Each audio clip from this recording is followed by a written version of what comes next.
یوم 16 سپتامبر پرزیدنت تاجیکستان امامعلی رحمان به افتخار سران دولت‌ها و دیگر میمونانی که برای اشتراک در سامیت سازمان شانگهای و اودکبه در دوشنبه قرار دارند در بوستانسرای حکومت ضیافت غیر رسمی آراست که بنا به گزارش خدمات مطبوعات پرزیدنت با فضای گرم و صمیمیش به یک محفل شام دوستی تبدیل یافت. در بوستانسرا برای میمانان نمایشگاه محصولات کشاورزی و طعام‌های ملی تاجیک دایر کرده شد که بیشتر به یک مجسمه معماری میماند.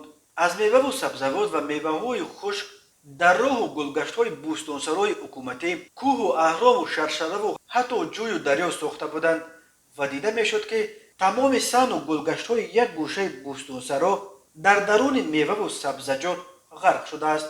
ساختن کوه و اهرام و شرشره از میوه و سبزیجات بار اول نیست که هنگام قبول میمانان بلندپایه در تاجیکستان تجربه کرده می شود، ولی آنچه که شام 16 سپتامبر دیده می شد از همه چنین پذیرایی‌های قبلی فرق می کرد.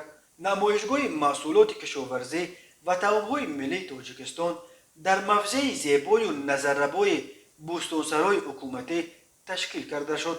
در راهروهای علاید آن هر یک نمود محصولات کشاورزی با شکل و اسلوب خاص و آرایش گوناگون گذاشته شده بود. نظرها به چنین شیوه پذیرایی میمانان بلندپایه یکسان نیست. برخی این را برای تبلیغ امکانات ساحه کشاورزی اقتصاد تاجیکستان اقدام سودمند میشمارند، برخی همچنین یک ظهورات گیگانتمانیا تنقید میکنند و میگویند از لحاظ اقتصادی آن ثمره ندارد. ولی خدمات مطبوعات پرزیدنت می نویسد سران دولت‌ها و دیگر میمانان فخری از میمانوازی گرم عنعنوی تاجیکی که از جانب پرزیدنت جمهوری تاجیکستان محترم امامعلی رحمان ظاهر شد قناعتمند گردیدند و بار دیگر به امکانات و ذخیره‌های فراوان کشورهای ما در سمت استحصال میوه و سبزیجات خوشصفت و خشک میوه‌ها اینچنین نمونه‌های گوناگون طعام‌های خوشلذت از نزدیک شناخته شدند.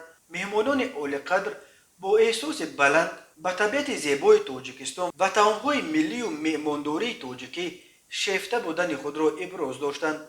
روز 16 سپتامبر در دوشنبه نشست سران کشورهای عضو اودکبه دایر شد.